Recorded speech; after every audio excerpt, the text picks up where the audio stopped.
Welcome to Nacho Fitness Coach. I'm Sarah, the expert.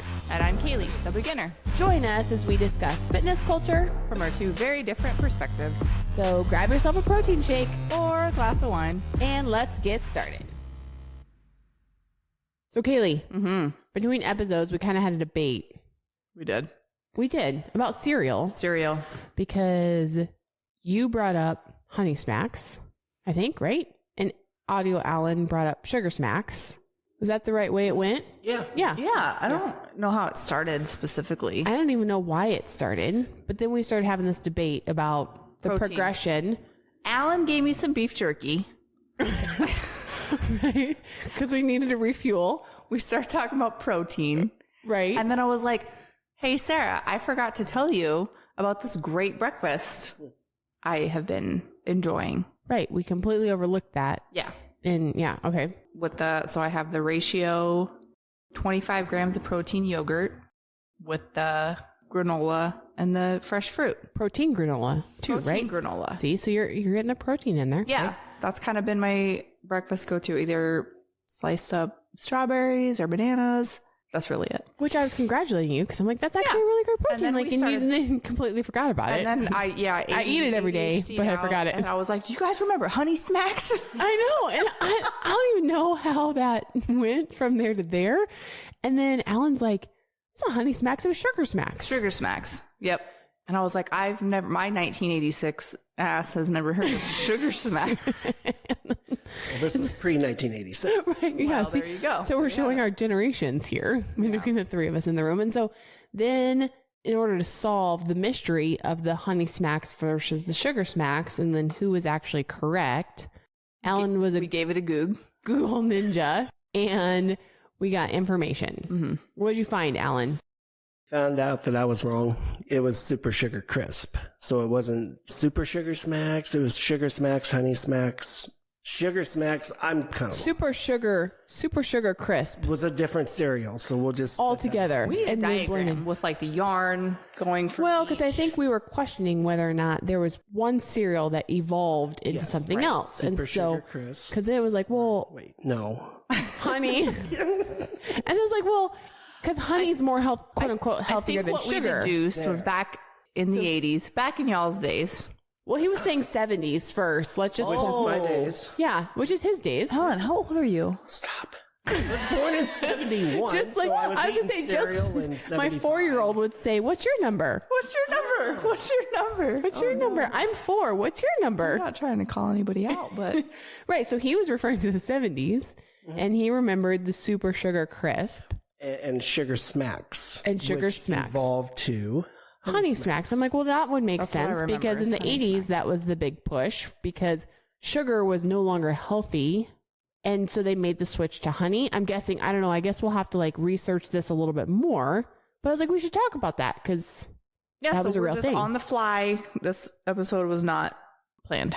No, but it is some cereal. We're talking about marketing in the 80s and how there was a huge push that fat was not healthy. Yeah. So it was like the low fat, like eat these highly processed foods that are low fat because fat is bad for you. Okay.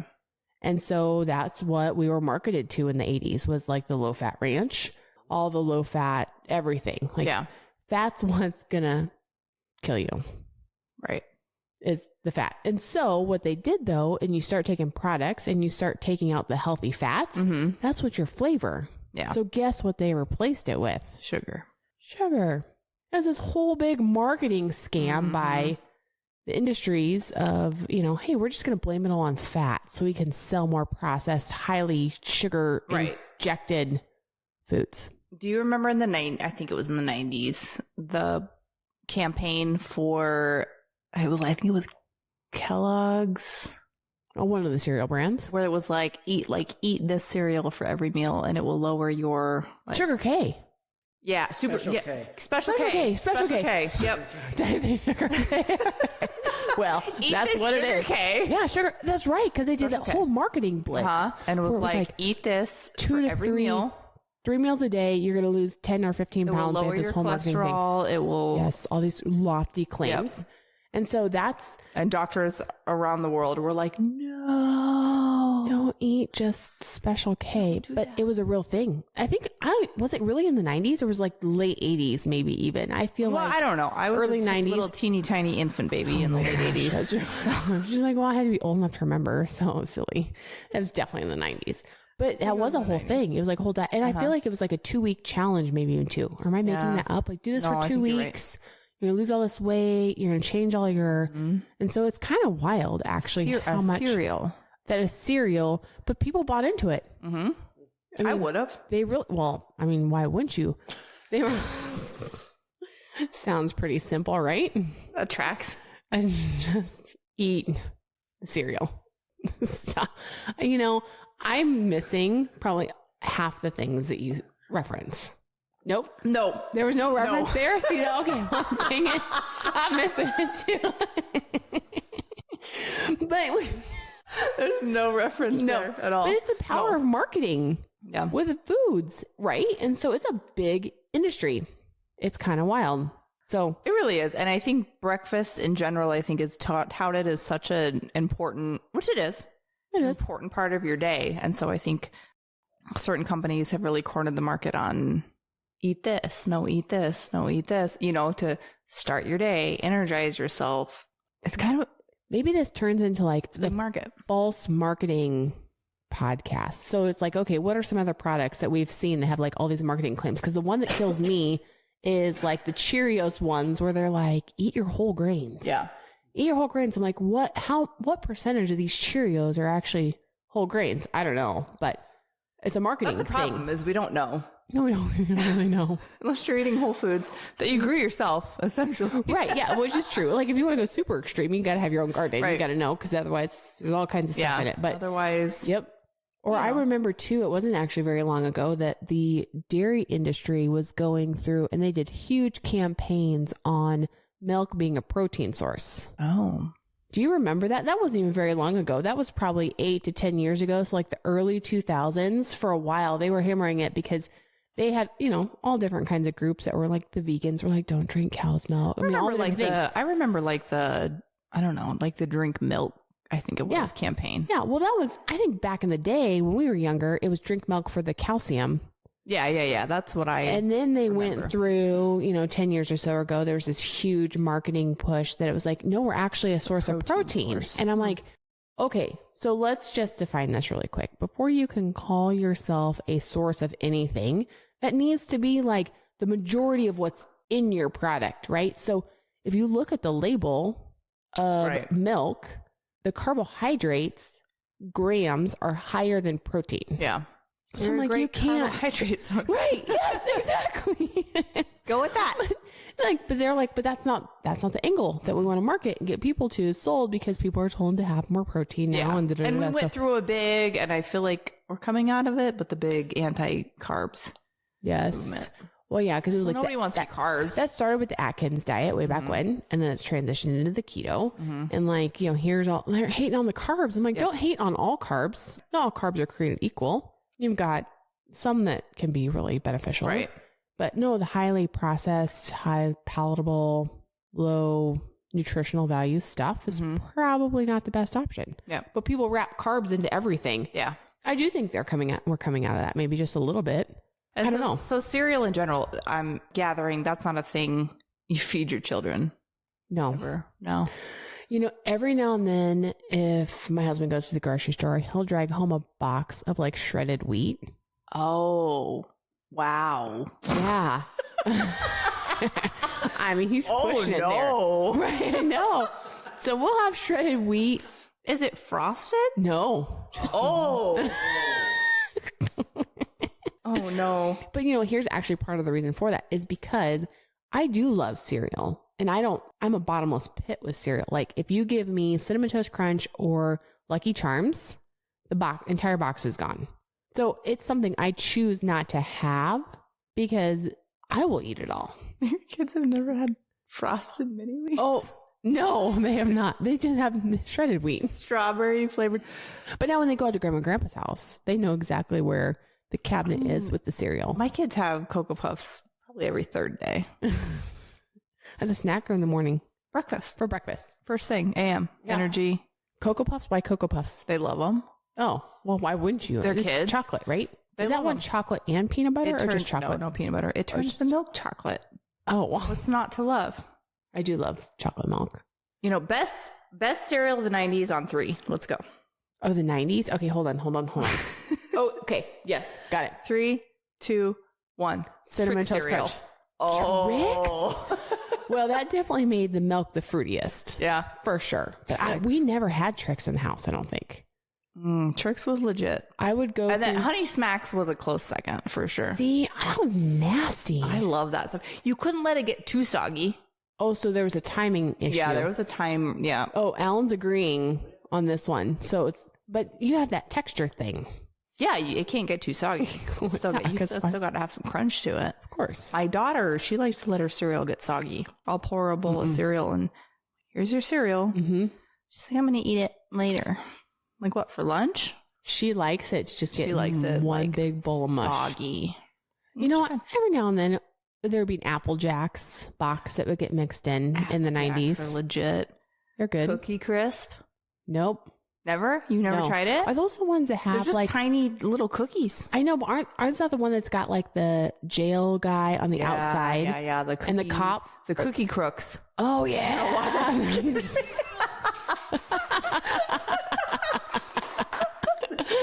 All right. Yeah, and I love cookies. So They're just cookies in a cereal box. I mean, I guess back then I wasn't ever the one that went to the grocery store though, Yeah. so I was kind of relying on what my mom brought home. we did. I very specifically and vividly remember the 1994 or 6 Olympics. It would have been 4, Okay, well, I think. No, wait, 96, because then it was 2000. Okay. 96 Olympics. Lucky Charms. You mean the winter or the summer? Because the Summer Olympics was 96 then. Summer. Okay, yeah. Why do you know this? I know it. Because I think I watched TV for a full 2 weeks that year. Lord.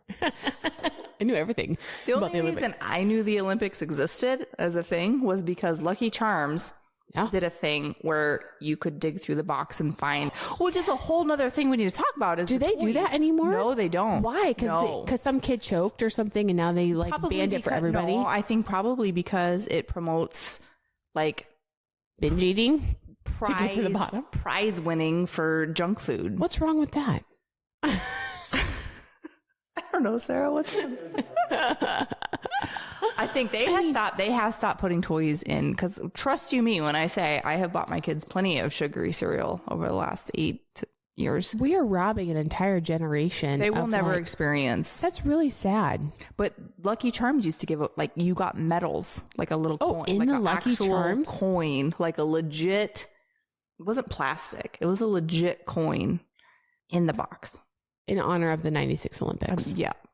The reason why I know that year is because I was convinced I was going to try out for the softball team and I was going to, form of Olympics. I was like, I'm trying out for the softball team and I'm going to go to the Olympics next year. And that was like my thing. I had their poster. Ran a marathon instead. Oh, yeah, right. Well, that was years later. Let's get the order down. This was like, freshman, sophomore year in high school. And I was like, yeah, I'm going to go try out for the Olympics and I'm going to make it because I love playing softball. So yeah, I do remember the medals, The coins. Lucky Charms. Mm-hmm. And it was like a different sport, like Right. featured on the coin. So then, of course, you had to collect them all. Absolutely. You had to keep buying Lucky Charms. You went through the boxes and just did the whole thing. And when you have siblings, Then you're That's fighting. that's a whole nother battle. Did you have to wait until like one certain person found it? Like if you were the one that found it, like how'd you go about that? I honestly don't remember. I was a middle child. So you didn't get any of them. I never got anything good. And I'm just kidding. You're like, actually, now that I think about it, I never actually got one of those coins. But I also had I had a big sister and then I had a very strong-willed little sister who was more of a big sister to me. she just took control. So she got the coins. Probably. I I very vividly remember Lucky Charms Olympic coins. But they don't do that anymore. That's really sad. Sometimes they'll have some fun games and mazes or whatever On the back of the box, on the baby. back of the box. But there's no more toys. Every now and then we'll have Raisin Bran, I guess. Oh. Do you not like Raisin Bran? My kids love raisins. Okay, 2 things. A, I hate raisins. What? They're just dried grapes. That's disgusting. Okay. Did I say A? B? Yeah. I'm pretty sure that's what my dad ate. Well, we are adults now. We Same are reason I don't drink Diet Coke. You're like, it's just, no, they're childhood memories that I just don't know. I can hear my dad right now. Bring me a Diet Coke and a bowl of raisins, Brand. You're like, I will never go there. He listens to this podcast. Love you, Dad. Love you, Dad. You're like, but nope. No. Let's talk about this raisin situation, though. Oh, God. What? Why do I have to like raisins? I'm just asking what's wrong with Wait. raisins. Okay. They're gross. Is it the size? Yes. Absolutely 100%. It's the size. Small. Okay. If they could be less dehydrated. No, it's not the size. Have we talked about raisins before? I don't hate, like, they're not going to make me gag like oatmeal will or mushrooms. Maybe you should put raisins in your oatmeal because we do that too. Okay. Like, if there was a bowl of, absolutely not. Oatmeal raisin cookies? Absolutely not. Really? Absolutely. Oatmeal raisin cookies? They're No. so good. Okay. If there were a bowl of raisins in front of us, Yeah. that was like all there was Yeah. here, And you were like starving. I'd probably nibble on a couple. Now, Do I like them? No. for me, there's a big difference between like the golden raisins and like the red raisins. To me, the golden raisins are like sweeter for some reason. What in the They're like hell yellow. is a golden raisin? They're like yellow. You didn't know there was, yeah, it's a green grape. See? But you know what's here? Do you know what is really interesting to me is that if you look at a label on a raisin box, what should be the ingredient listed? Grape. Do you know what's listed as an ingredient on the raisins box? Sugar. Raisin. Oh. Well, it does have a lot of sugar, but I'm like, a raisin is not, it's a grape. Like that's the ingredient. So that blows my mind because I always check the box because I'm like, did they get it right this time? No, they still They don't have grape as an ingredient? No, it says raisins. But like if you do, what's it, plum? What's a dried plum? It's a prune, right? I'm pretty sure when I've had our prunes bag, I've looked and the ingredient says plums. Should we look at that? Yeah, I mean, I guess at what point does it switch over? Right, but like just because you're taking out the water doesn't change what the actual ingredient is. I would love for somebody to answer me that question because that's like my riddle where I'm like, I don't get this one at all. Why they would list that as a raisin. Okay, so sun-sweet dried plums. I'm pretty sure. I think once you take so much water out of it, it not becomes something a grape different anymore. Like now it is a raisin. It's not a grape anymore. Okay, well, all right. So is it dried plum? No, what is a dried? What's a prune? Dried plum. That's what I thought. So they If say you take dried- the water out of a lake, okay, so it's if you no go longer a through lake, and you do like right? What is it? It's a sand Dried pit. lake. the sand pits. All right, here I pulled up an image Now of it's a Sunsweet brand, and they say dried plums, but they're like, nope, they're pitted prunes. Prunes are fat free. Prunes on the front. So I'm like, okay, that's what you would call a dried plum, is a prune. But then you go to the back side and you look at like what the label is and has the actual ingredients, and it says dried plums. So why wouldn't a raisin say dried grapes? I think we can agree that like nutrition labels are we're in the wild west. That's true. There's not really any amount of accuracy that's really There's like, really not. they can I kind even of know that. yeah. Is that FDA regular? It is, but there's such a wide margin of area. So Alan asked if it was FDA regulated, and there is guidelines, but like they have this margin of error that sways, and it's Like so you can honestly big. have so many insect parts. Just that's margin of error with our food. Yeah. Right. Oh yeah. Like You could have like so many insect parts in food that they don't have to tell you about. Yeah. From a factory. Yes, or like whatever. part per millions or like whatever. Yeah, So yeah. it's kind of one of those things where you're like, this is a rabbit hole that you very need to cautiously go down, because if you start really thinking about Just don't that, think about it. you can't. You can't. I mean, Just 'cause eat your Honey otherwise- smacks and shut up. That's my motto. That's what I live by. And all's right with the world. Just eat it and shut up and enjoy your worry food. about it. We're all gonna Close die. your eyes. We're all gonna die at some Close your point. eyes. Hold So your breath. just enjoy life on the ride. And if you have to eat an entire box of Sugar Smacks or Honey Smacks, whatever it is, for every meal, then just do it. Or just get the special K so then you're losing the weight. Yeah. Yeah, and if there's some cockroach legs in there, it's fine. Just ignore. Don't think about it. Don't think about that. Don't they have protein? Isn't cockroaches something that people eat that are insects? I factor that into when I food journal. I factor in the cockroach leg. Oh my gosh, for sure.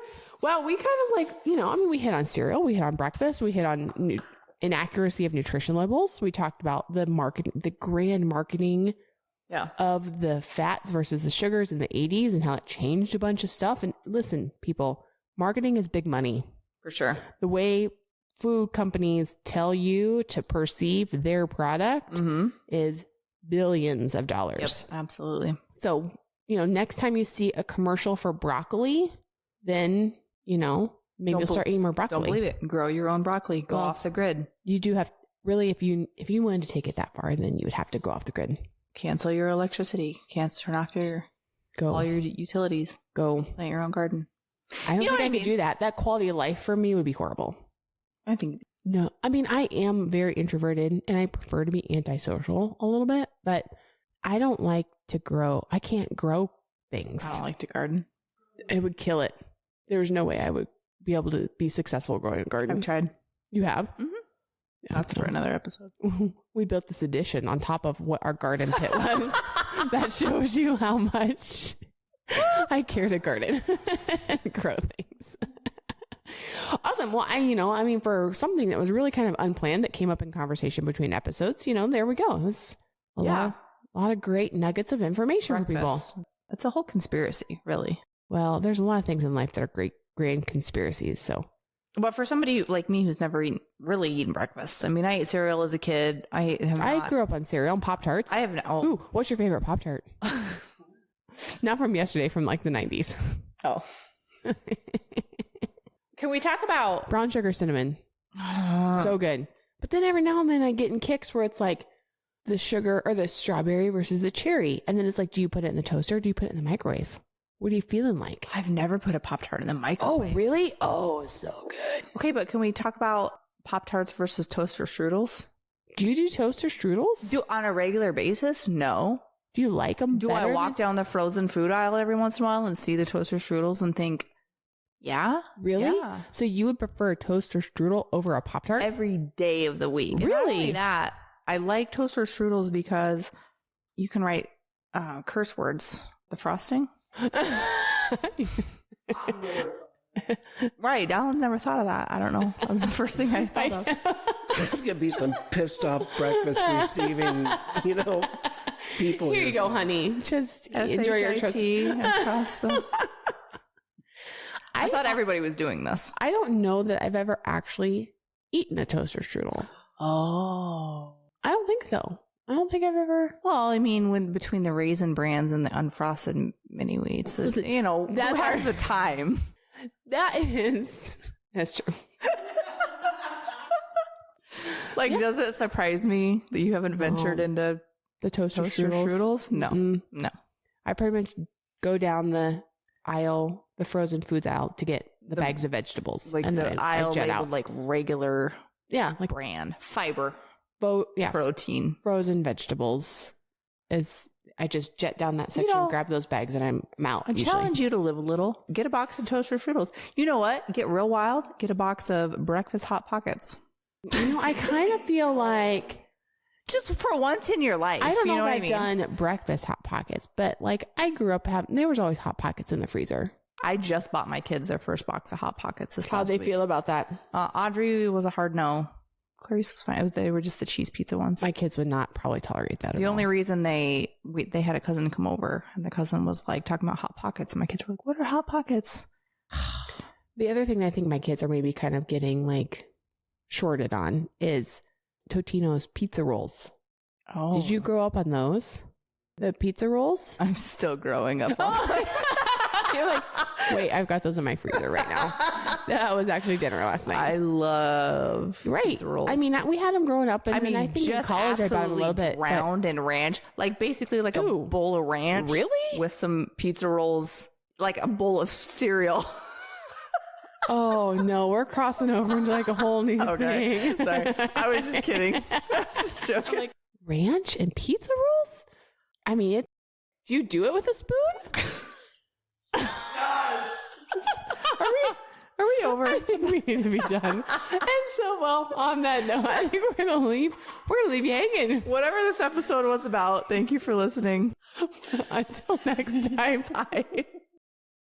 Thanks for listening. Be sure to head over to our Instagram at Nacho Fitness Coach and let us know how you feel about the topic. Do you love it or hate it?